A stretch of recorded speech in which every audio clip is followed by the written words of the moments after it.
For the grace cannot praise thee, death cannot celebrate thee, they that go down into the pit cannot hope for thy truth. The living, the living, he shall praise thee, as I do this day. The Father to the children shall make known thy truth. Dalay ko ang pulong sa Dios o salamat sa mga kaigsunan nga din timbaya sa maong 57th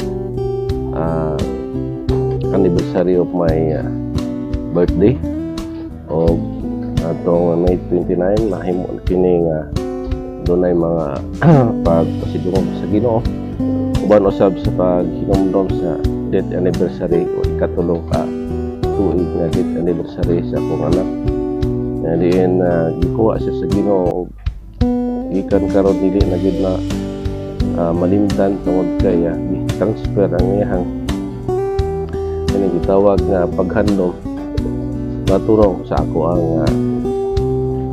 gitawag nga anniversary of birthday usa mga kaigsunan na nini nga haponon ani ansad kita sa pagpadayon sa mga programa about the gospel of the kingdom o another sab kining chapter sa akong kinabuhi o kinaot nga ang Dios sa maghatag pa og dugang pa nga mga katuigan o siya pa magpadayon sa pagkamit kanat sa pag-spread out sa maong the gospel of the kingdom ay balita sa kaharian.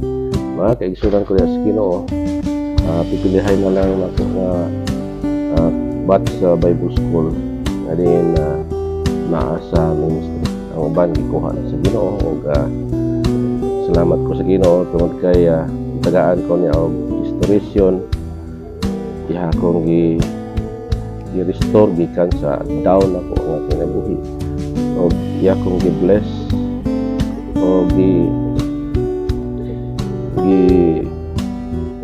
pa-experience usab niya ang maong vengeance ako tay angay nga manimanos apan ang Dios nga ni manos in behalf sa ako.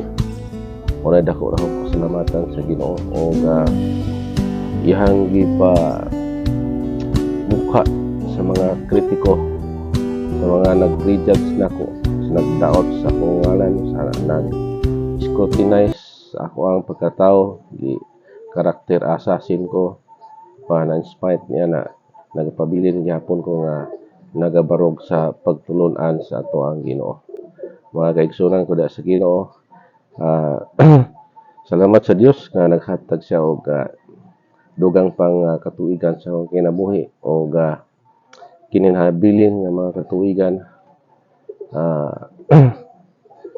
ako nagahanyo sa Ginoo nga dugangan pa niya ang grasya ug kaluoy aron nga ako mabuhat ang buhat sa grasya nga diin iya akong gamiton alang sa mao kingdom business mga kaigsunan. Tungod kay diri sa Isaiah chapter 38 verse 18 down to verse 19 dili naman gyud daw kuno for the grave cannot praise thee, death cannot celebrate thee, they that go down into the pit and cannot hope for thy truth, the living he shall praise thee as I do this day.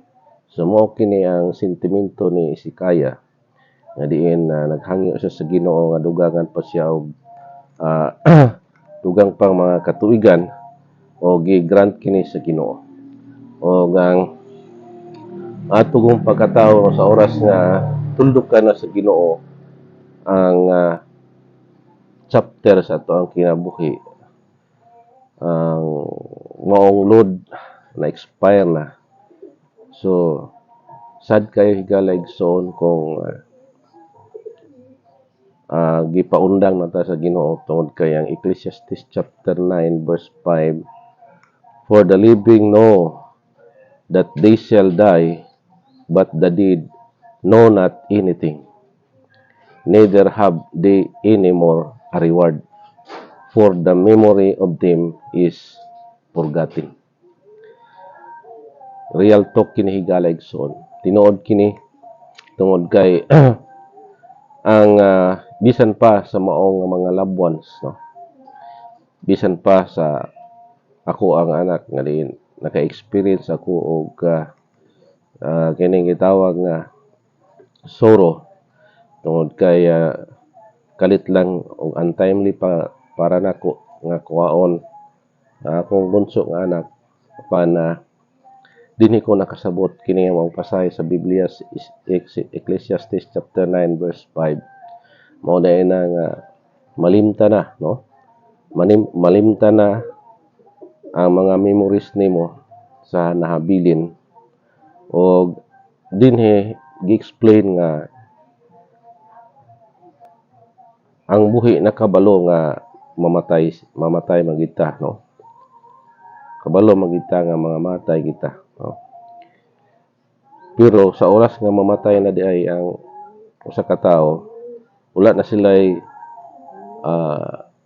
sila'y knowledge, wala na sila'y update sa gibiyaan nila nga mga minahal sa ilang kinabuhi.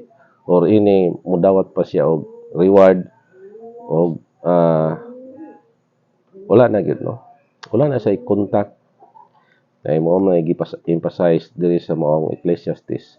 So tinuod gyud kay higala igsoon ang pulong sa Ginoo tungod kay ako ang akong mga strategy aron nga maka-move on ko, dili mag redundancy o magbalik-balik og kanang gitawag mahuot ang imong kasing-kasing, masakitan ka.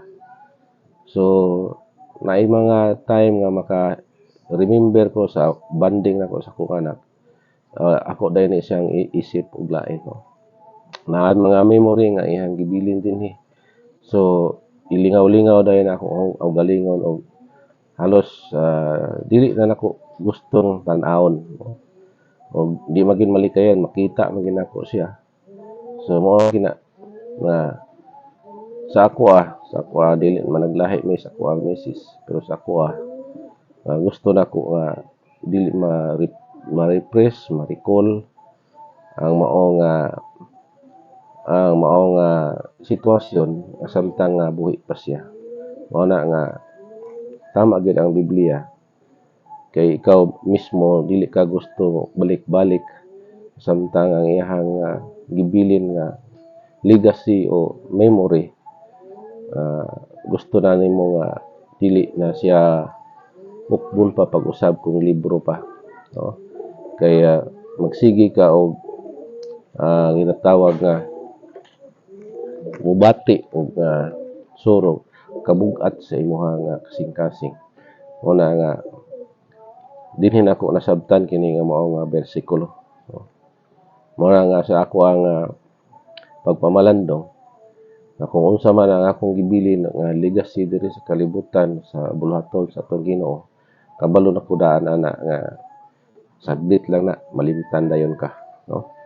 Tungod kay bisan unsa ka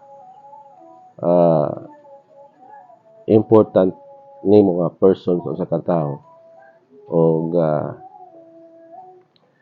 ilaha ka nang paningkamutan nga mairis o mawala aron nga dili maapektuhan ang ilang feelings o ilang kasing-kasing. Sama sa nahitabo nako nga sa dili na nako gustong makita pa, no? O mahinumduman, no?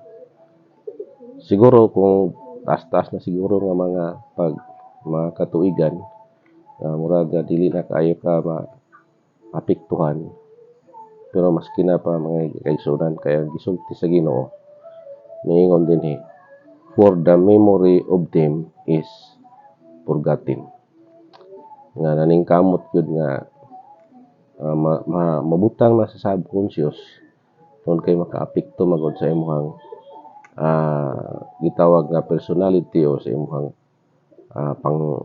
panglawas o sa imong health.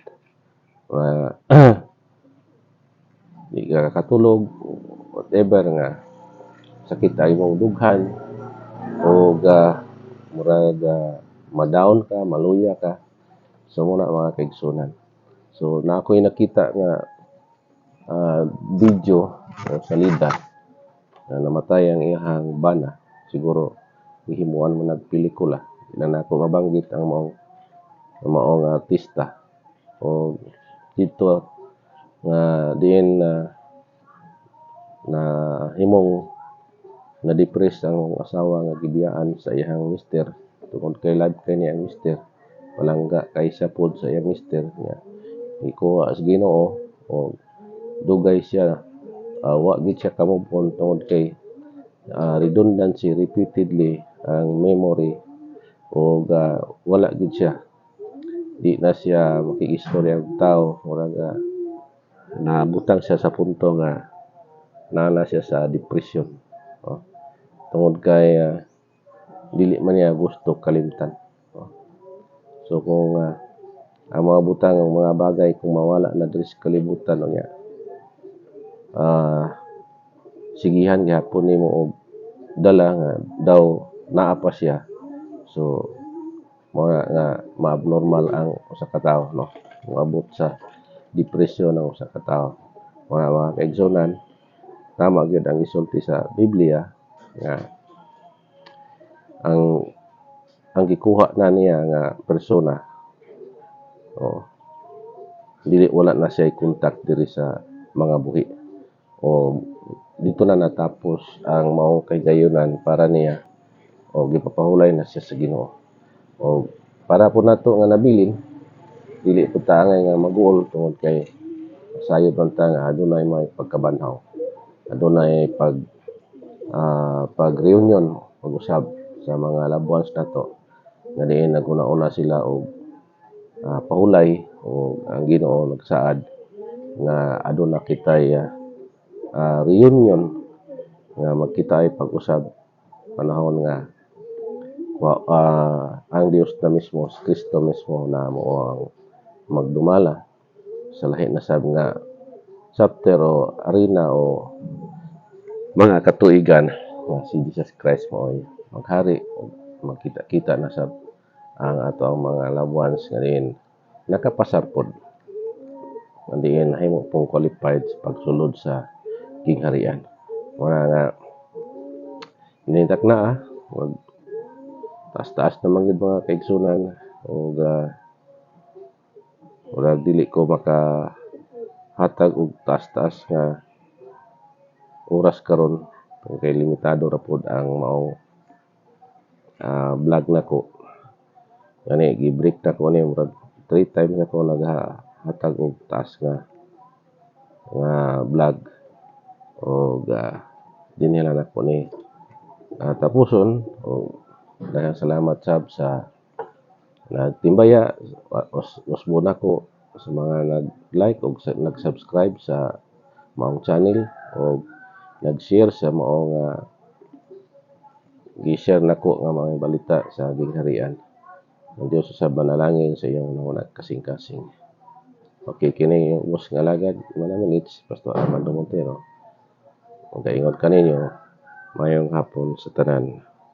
Ini nga aktual nga oras, Pilipinas time, 12:15 in the afternoon.